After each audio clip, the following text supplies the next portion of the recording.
El partido en el gobierno de ese país, Sueño Georgiano, se proclama vencedor de las elecciones parlamentarias. En el país donde Topuria aprendió a pelear, el gobierno se ha robado las elecciones. Algunos grupos de observadores denunciaron violencia e infracciones durante las elecciones. Estas imágenes muestran a un hombre introduciendo varios votos en una urna. Bruselas no se fía de los resultados de las elecciones georgianas y pide realizar un análisis rápido e independiente. Estamos ante un fraude electoral. Es una usurpación del poder y un golpe constitucional. No vamos a aceptarlo.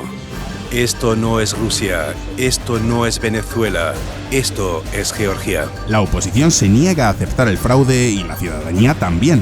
Miles de manifestantes han salido a las calles de la capital de Georgia para protestar por el resultado de las elecciones parlamentarias del sábado. La situación en este país se comenzó a calentar cuando en el año 2023 el gobierno dio un giro hacia el Kremlin. Los georgianos siguen un día más en las calles manifestándose contra la controvertida ley sobre agentes extranjeros. Esta ley es una copia exacta de la que utiliza Putin para acallar a la oposición.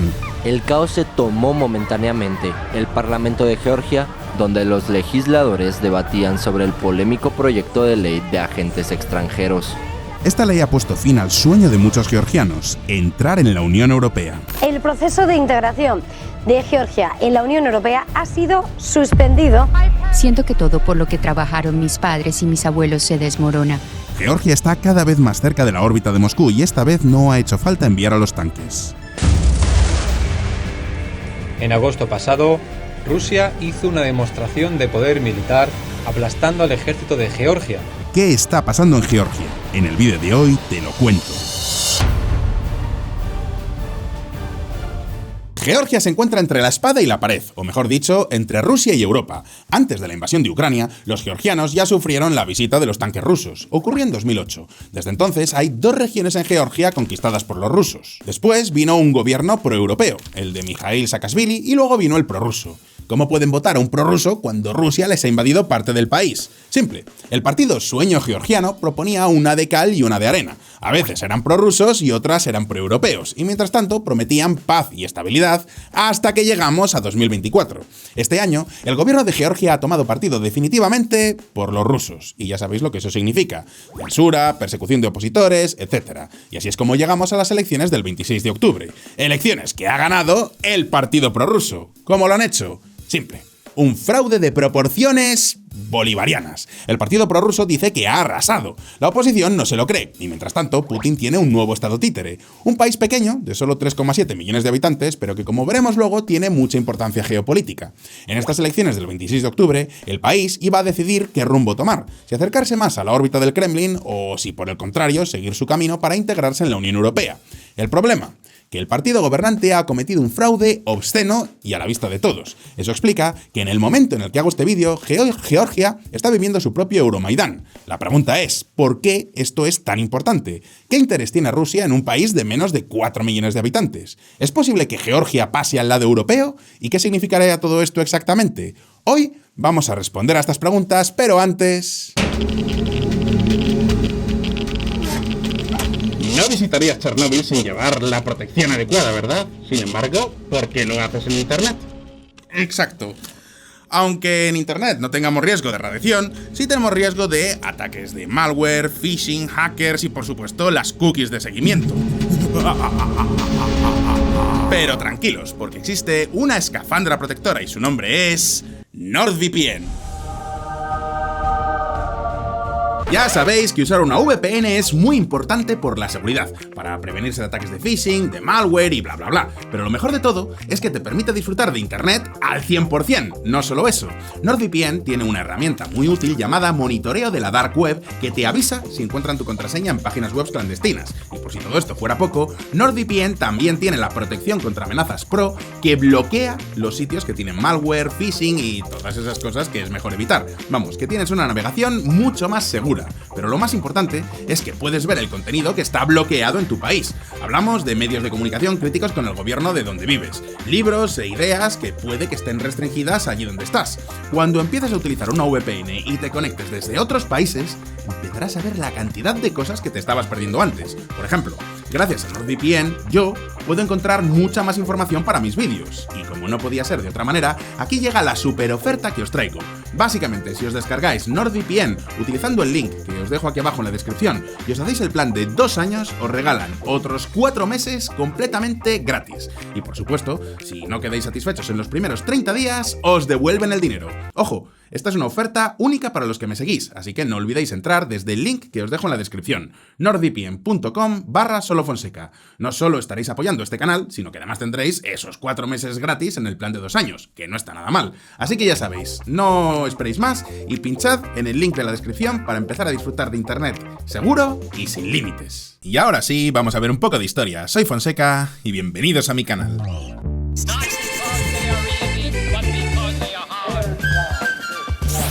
Georgia es uno de esos tantos países que nació después del colapso de la Unión Soviética. En el año 1991 declararon su independencia, comenzando así la transición de un modelo socialista a uno, al menos en teoría, capitalista, y de una república democrática a una democracia liberal.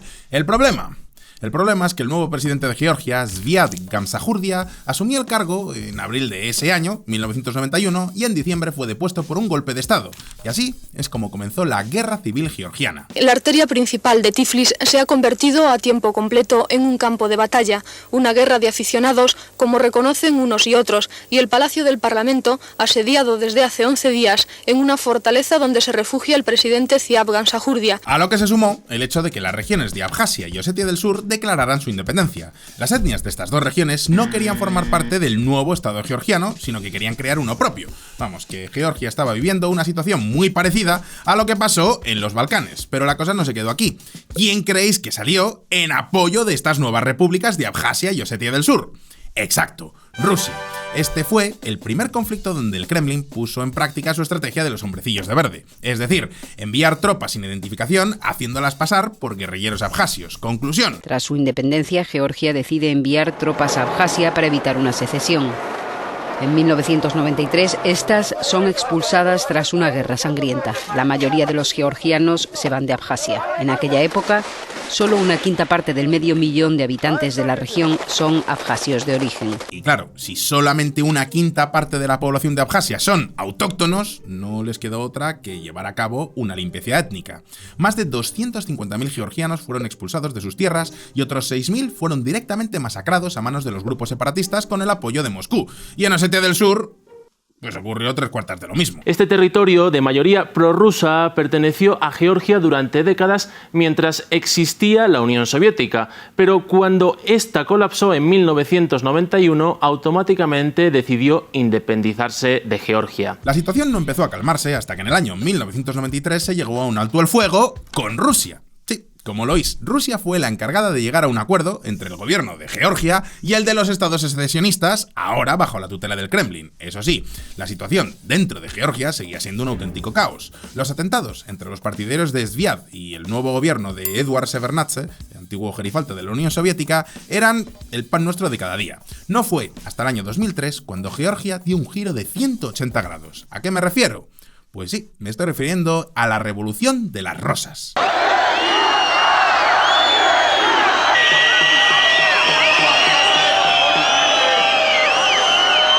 Eduard Shevardnadze había estado en el poder desde el fin de la guerra civil y era una copia de Alexander Lukashenko. De hecho, los dos habían sido altos dirigentes en la Unión Soviética y su sistema de gobierno era prácticamente idéntico. A saber, los oligarcas controlan la economía y el partido único la política. El problema es que, a diferencia de los bielorrusos, los georgianos no solamente estaban cabreados, sino que además tenían una alternativa. Uno de esos personajes totalmente improbables que aparecen a veces en la historia y que no te queda otro remedio que sentarte y ver el espectáculo. Un político que, si hubiera nacido en otro lugar, por ejemplo en Estados Unidos o en cualquier otro país que supiéramos ubicar en el mapa, ya os digo yo que habría tenido por lo menos 3 biopics en Netflix. Estoy hablando de Mikhail Saakashvili.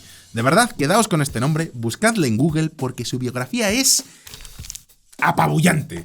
¿Qué puedo decir de este señor? Pues que es algo así como combinar Milei con Ilia Topuria, pero con una vida todavía más interesante.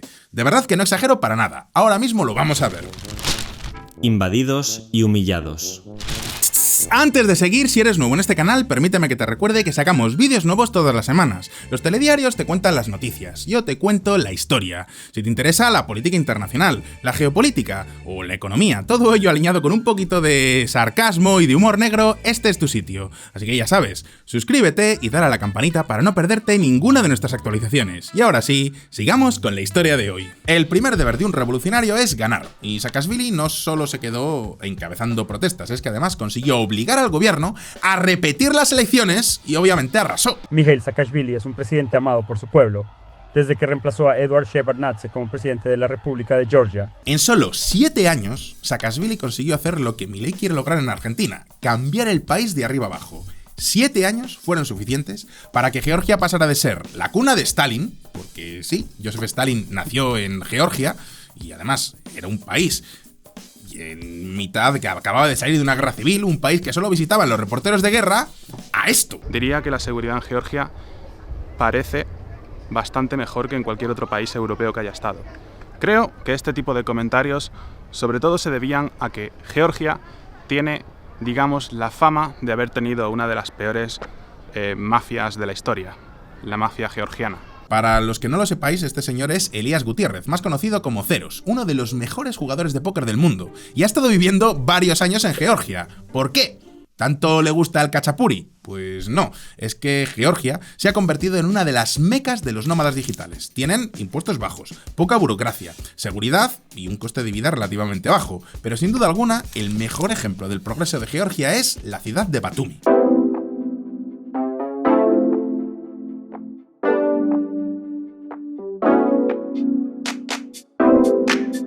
Saakashvili consiguió volver a poner en marcha la economía del país. Ahora bien, sus políticas no se centraban solo en lo económico, también quería una auténtica revolución en política exterior. En otras palabras, alejarse todo lo que pudiera de la órbita de influencia de Rusia para entrar en la de Occidente, tanto en la Unión Europea como en la OTAN. De hecho, en el año 2008, Georgia pidió oficialmente entrar en ambos clubes.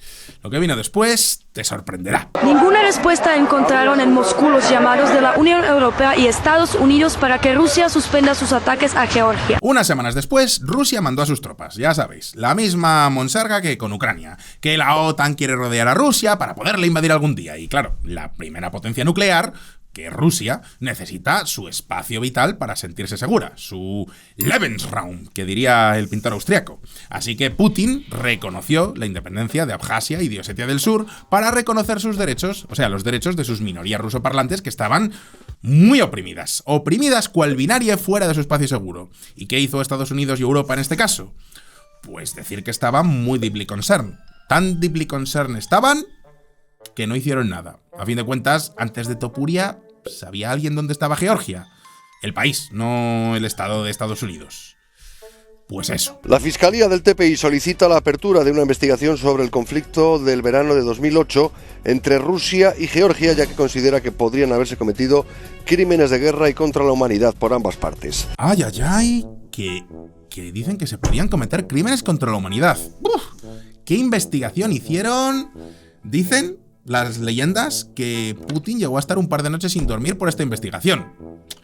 En fin, que lo que os podéis imaginar. Rusia se hizo con el control de las zonas independentistas, con esos referéndum donde ganas con el 99% de los votos, 100% real, no fake, todo muy democrático y con un margen de error del 1%.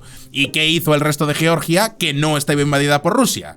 Pues intentar desesperadamente entrar en la Unión Europea. La pregunta es, ¿por qué no les han dejado entrar? Pues ahora mismo lo vamos a ver. La piedra en la bota rusa.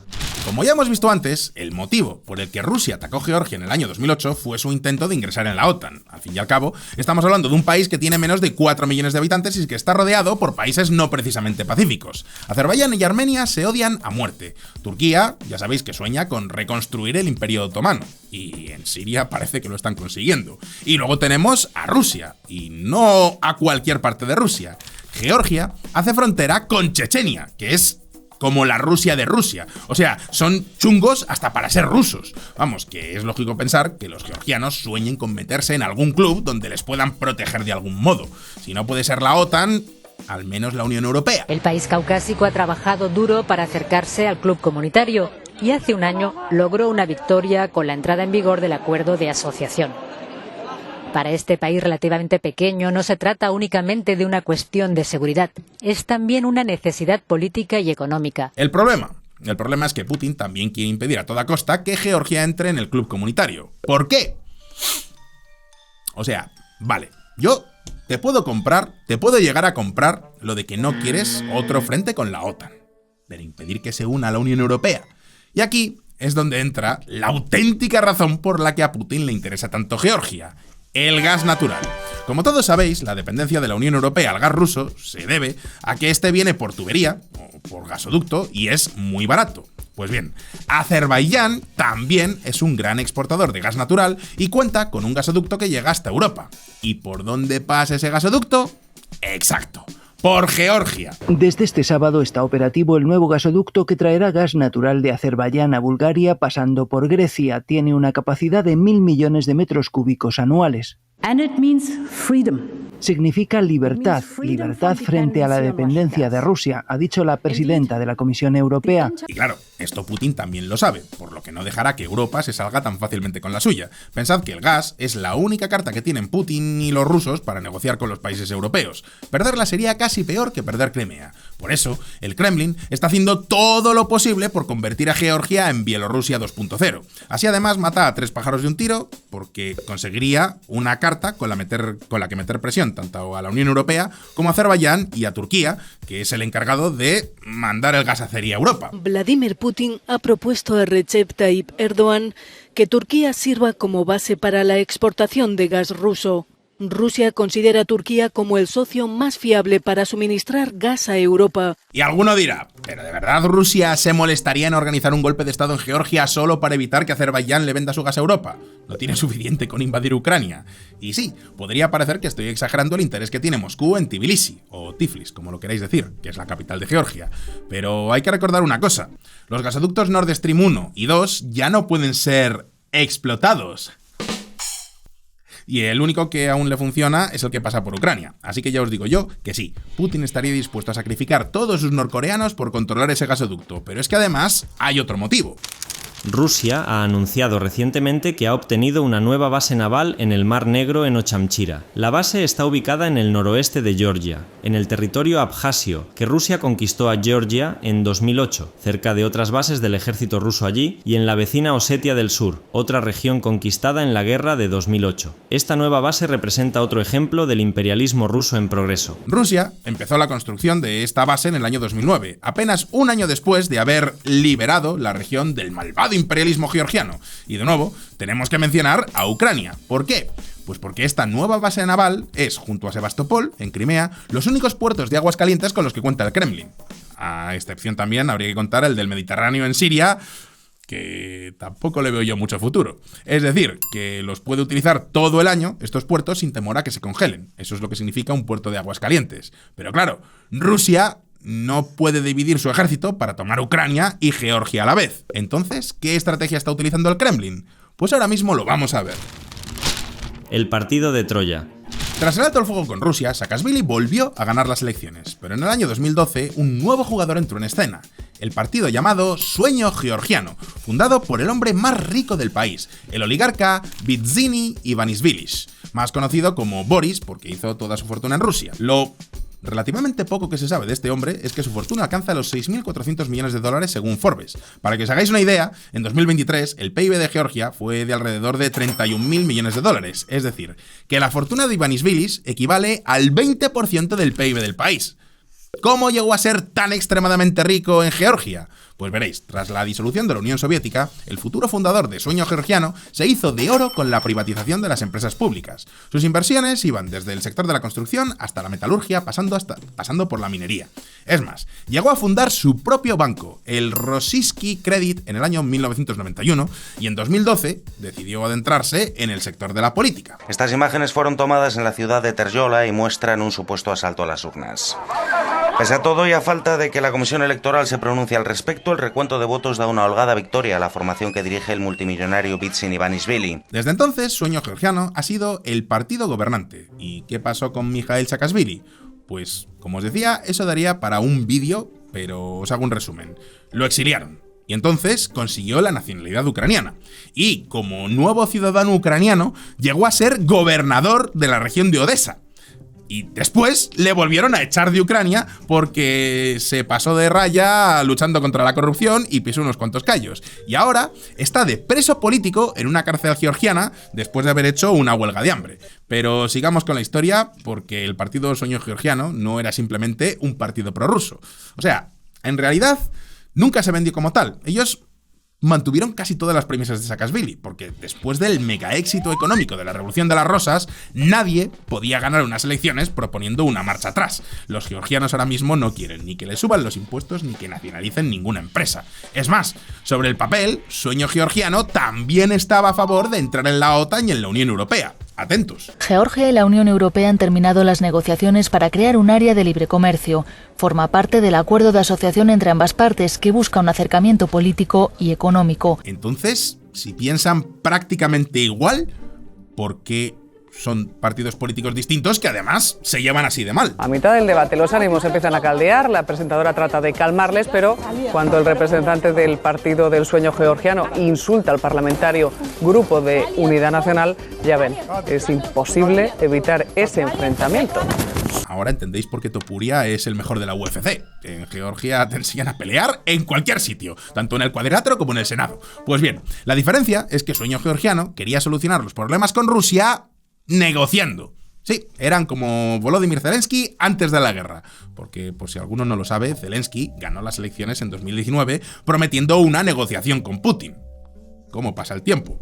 Pues bien, el caso es que Sueño Georgiano era el clásico ni machismo ni feminismo, igualdad, a favor de lo bueno y en contra de lo malo. Y claro, con esta estrategia ganaron en todas partes. Bueno, con eso y con la mejor canción, el mejor jingle publicitario político después del himno del Partido Popular.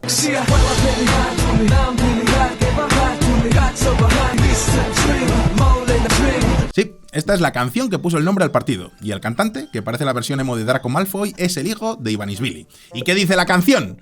Pues que todos unidos caminaremos hacia el futuro.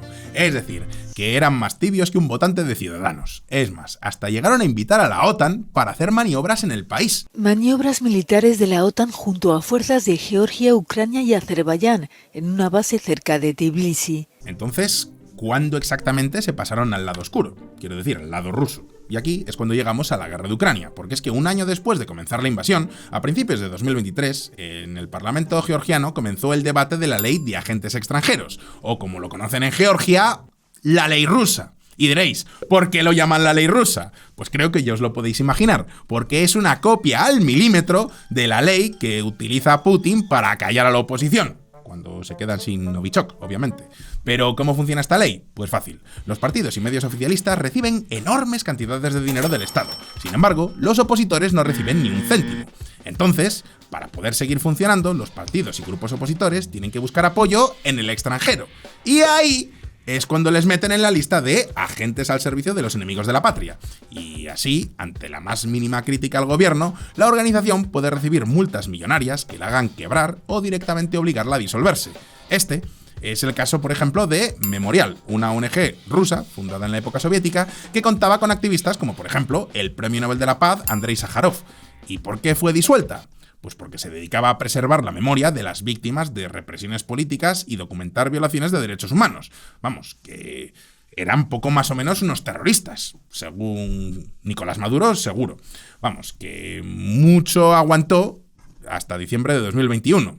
Y esto es lo que ha estado pasando en Rusia.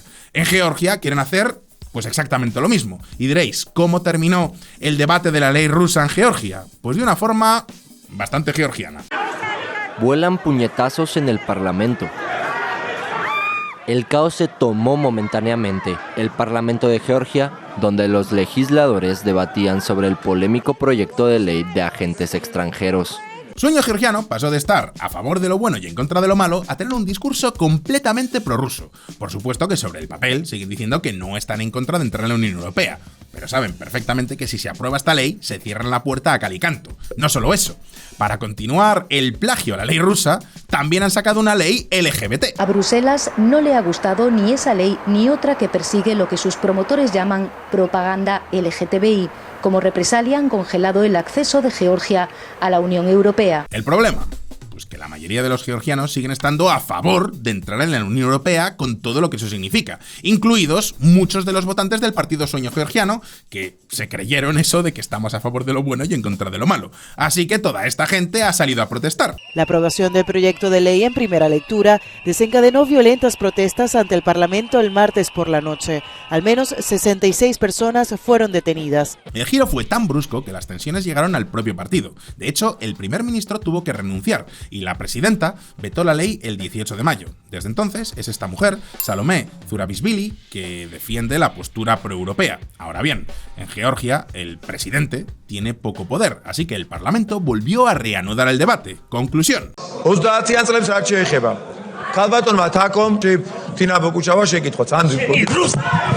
Como veis, a los georgianos les gusta seguir sus tradiciones. El problema, pues que esta vez fue la confirmación definitiva de que Sueño Georgiano quería seguir los pasos de Bielorrusia. Hicieron caso omiso a todas las protestas, así que en mayo de 2024 salió la ley. Adiós, Unión Europea, Pripyat, área de influencia rusa. En la noche del martes, miles de personas salieron a las calles para protestar contra la llamada ley rusa, que podría socavar la democracia en Georgia y bloquear la adhesión del país a la Unión Europea. Desde principios de abril hasta mediados de mayo hubo otra oleada de protestas multitudinarias en toda Georgia contra el gobierno. En total, cerca de 300 personas fueron encarceladas por delitos tan terribles como salir a protestar contra el gobierno. Vamos, que fue un mini Euromaidán. Y la situación no se calmó hasta que se acercó el día 26 de octubre. Y diréis, ¿qué pasó el 26 de octubre?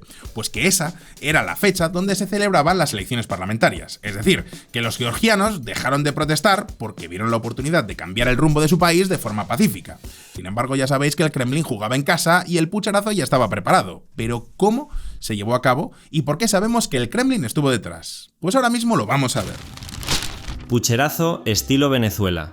Con el cambio radical hacia posiciones completamente prorrusas, muchos de los antiguos miembros del partido Sueño Georgiano decidieron abandonar el barco. El problema, pues que en la huida, los antiguos miembros del partido que eran más proeuropeos acabaron desperdigados en una multitud de partidos opositores. Es decir, que mientras el partido gobernante consolidaba la postura prorrusa, después de la purga, la oposición se encontraba totalmente desunida. O sea, los proeuropeos estaban atomizados en 1 millón de partidos y gracias a esto el gobierno controlaba por completo el Congreso y pudo aprobar todas las leyes que iban en contra de la Unión Europea. Los georgianos solo podían mirar impotentes cómo su país seguía los pasos de Minsk. Siento que todo por lo que trabajaron mis padres y mis abuelos se desmorona. Con esas 84 personas, el país toma de repente una dirección completamente distinta. Es un cambio increíble y no sé si me enfada, me entristece o me confunde. Así que, en estas elecciones, la oposición decidió unirse en una coalición llamada Coalición para el Cambio, liderada por Nika Gvaramia. Esta coalición, esta formación política contaba con el apoyo de la presidenta. Por el otro lado, por el lado prorruso, el partido gobernante estaba liderado por Irakli Kovakhidze. Estamos diciendo muy directamente y muy explícitamente que estas elecciones son también un referéndum sobre el tema de la guerra y la paz. Y no os dejéis engañar por su apariencia de joven político que se preocupa por su gente. Para nada. Cada vez se parece más a Vladimir Putin, pero con el pelo de Javier Milei. Fijaos lo que llego a decir. El primer ministro de Georgia, Irakli Kovakhidze, ha manifestado este viernes su intención de prohibir el principal partido de la oposición, el Movimiento Nacional Unido, UNM, por estar sirviendo a objetivos criminales. Y toda la batalla ideológica ha estado centrada en un solo tema: Rusia y Ucrania. Lo digo gracias a Ucrania. Vemos un camino quizás acelerado, o un camino político acelerado al menos hacia la Unión Europea. Y por el otro lado, también justifican su postura con el Kremlin en Ucrania. El pueblo georgiano ha tomado la decisión correcta al evitar que su país se convierta en otra Ucrania, dijo el primer ministro húngaro Viktor Orbán durante su visita a Tiflis. Sí.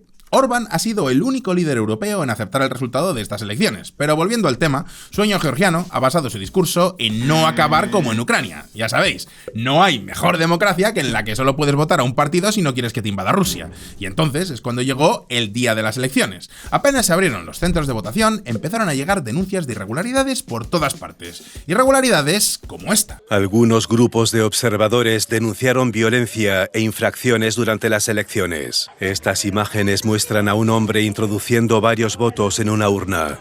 Estas muestran enfrentamientos ante una oficina de campaña del Movimiento Nacional Unido, la principal fuerza de oposición de Georgia. Podríamos decir que el fraude electoral en Georgia es una tradición tan ancestral como lo de pegarse en el Parlamento, pero este ha batido todos los récords. Vamos, que si se entera Maduro les acusaría de apropiación cultural.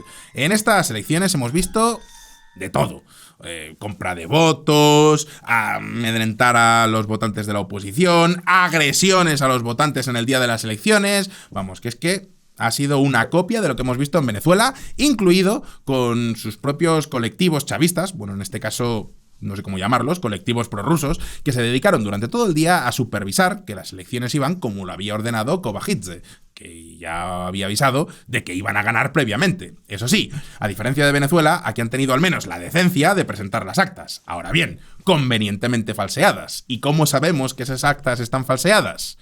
Pues por esto. Esta ha sido la distribución de probabilidad del porcentaje de votos que ha sacado Sueño Georgiano. ¿Y dónde está el problema? Pues donde señala la flecha. ¿Por qué? Pues porque, para los que ya no se acuerden, la distribución de probabilidad es la representación gráfica que muestra cómo se distribuyen los datos. Normalmente se suelen agrupar en una media. Conforme más se alejan, suele haber menos datos, es decir, menor probabilidad. A esto se le llama una distribución normal que tiene forma de campana de Gauss. Fijaos, por ejemplo, en las elecciones polacas. ¿Veis? Aquí hay una distribución que sí sigue la forma de campana de Gauss, con los datos cercanos a una media. Ahora volvamos a la foto anterior. Como podéis ver, en las zonas urbanas la distribución es normal, con la media en torno al 40% de los votos. Sin embargo, en las zonas rurales, la parte final hace este subidón. ¿Qué significa esto?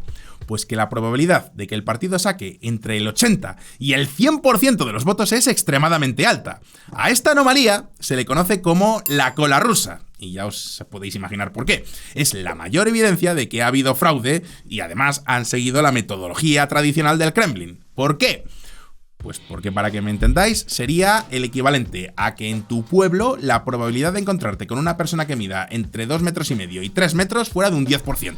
Es decir, que la única explicación posible es que o alguien se ha equivocado o hay algún altario suelto por ahí. Vamos, que en las zonas rurales el gobierno se ha puesto las botas manipulando el resultado al más puro estilo ruso. El gobernante partido Sueño Georgiano, afín a Moscú, fue declarado el ganador con el 54% de los sufragios, pero la presidenta del país y la oposición rechazan el resultado. La Unión Europea, la OTAN y Estados Unidos exigen una investigación completa. Como veis, la situación en el país es muy complicada. Por un lado, la oposición se niega a aceptar el resultado y darles el poder absoluto a Sueño Georgiano. Eso implica que no asumirán sus bancas en el Parlamento, por lo que quedará totalmente paralizado hasta que se llegue a un acuerdo o se repitan las elecciones. Y en Georgia no se puede gobernar si el Parlamento no funciona. Pero todos saben que el gobierno no va a hacer unas elecciones limpias, a no ser que las puede ganar sin hacer trampas. Es decir, que el país va directo a una parálisis gubernamental y, como no podía ser de otra manera, la gente ha vuelto a salir a las calles.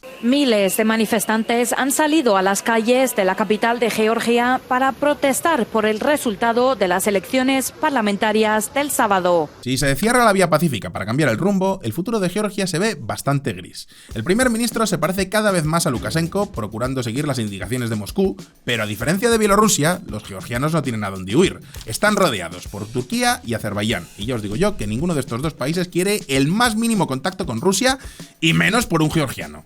Entonces, ¿con qué apoyo cuenta la oposición? Pues por un lado, Estados Unidos ya hizo una advertencia al sancionar a 60 miembros de Sueño Georgiano. Pero ahora, con el regreso de Donald Trump, todo indica a que ya pueden ir olvidando el apoyo estadounidense. Y por el otro lado está la Unión Europea, que solo ha hecho gestos simbólicos, mientras los de Sueño Georgiano intentan recuperar ahora su imagen de partido proeuropeo. Claramente somos un gobierno proeuropeo y lo hemos demostrado con nuestras acciones. Acciones como esta. Josep Borrell ha denunciado a Georgia por aprobar la llamada Ley Rusa en tercera y última lectura. En una declaración firmada conjuntamente con la Comisión Europea, Borrell afirma que la legislación va en contra de las ambiciones de adhesión de Georgia a la Unión Europea y debe ser eliminada en su totalidad. Es decir, que de momento solo parece haber gestos por parte de los países occidentales. Ahora bien, con lo que sí cuentan los georgianos es con los propios georgianos. Ya hemos visto que no tienen ningún problema en solucionar sus problemas con las manos y no están dispuestos a rendirse tan fácilmente.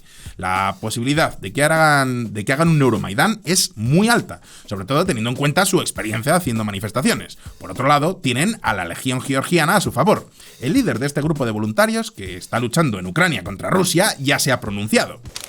Lado Gamsakhurdia, un voluntario georgiano que lucha en Ucrania y fundador de la organización Mesa Redonda del Cáucaso Libre, ha emitido una declaración en la que amenaza con una revolución si el sueño georgiano gana las próximas elecciones parlamentarias. Y esto es muy importante en este momento, porque si aún quedaba alguna duda sobre la postura de Irakli con la Unión Europea, tranquilos, porque, como en una película porno, el primer ministro georgiano no está dejando nada a la imaginación. Georgia suspende las negociaciones de adhesión a la Unión Europea hasta 2028. Y como no podía ser de otra manera... Enfrentamientos en Tiflis entre la policía y manifestantes proeuropeos. Van contra la voluntad del pueblo georgiano y quieren arrastrarnos de nuevo a la desaparecida Unión Soviética. Como veis, la situación en Georgia está al rojo vivo. Así que ahora las preguntas son para vosotros. ¿Habrá un nuevo Euromaidán en Georgia o se convertirá en Bielorrusia? ¿Se puede volver a repetir lo que pasó en el año 2008? ¿De verdad sueño georgiano sigue siendo proeuropeo?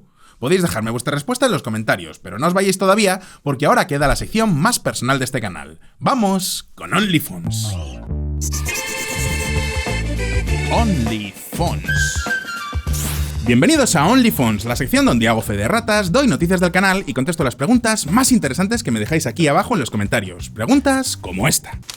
¿De qué es el dibujo que hay detrás tuyo? Es la pregunta de Garci. Gracias por tu pregunta, Garci. Pues se trata de un dibujo que hice nada más empezar el canal. Me gusta siempre tener una ilustración que sirva algo así como póster del canal. La utilizo como leitmotiv para todo.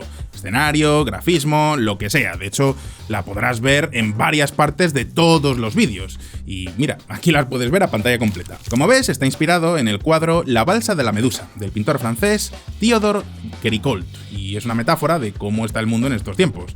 Una balsa que se hunde con el bueno de Joe Biden mirando la que se está liando mientras lleva una pancarta ahí medio caída que pone Biden 2024. Está hecha cuando Biden iba a ser el candidato. También puedes ver a Netanyahu pegándose con uno de Hamas, a Zelensky luchando contra Putin y a Tsai Ing-wen, la de Taiwán, con Xi Jinping. En los próximos meses supongo que tendré que cambiarla para hacerla más actual, pero es que es una cosa que me lleva bastante trabajo. Piensa que primero tengo que buscar alguna otra pintura mítica de la historia del arte. Luego tengo que pensar en qué políticos tengo que incluir y luego tengo que hacer las caricaturas. Y ya te digo yo que hacer una caricatura es mucho más difícil que hacer un retrato. Hacer un retrato es relativamente fácil, aunque no lo parezca. De hecho, normalmente cuando yo estoy en una conferencia, o en el bus, o en el metro, me dedico a dibujar a la gente que tengo delante. Y en muy pocos minutos puedo hacer más o menos un retrato que pueda reconocer a la persona simplemente con líneas. Hombre, ya si le quieres meter color y sombras, texturas, eso ya es más complicado, pero a poquito que sepas dibujar medio bien, deberías ser capaz de dibujar una cara relativamente reconocible. También te digo que depende mucho de la persona. Hay gente más fácil de dibujar que otras. Por ejemplo, en mi caso, pues hombre, soy calvo, tengo las gafas, la barba, creo que soy caricaturizable y dibujable, pero hay gente que es más complicada. Biden, por ejemplo.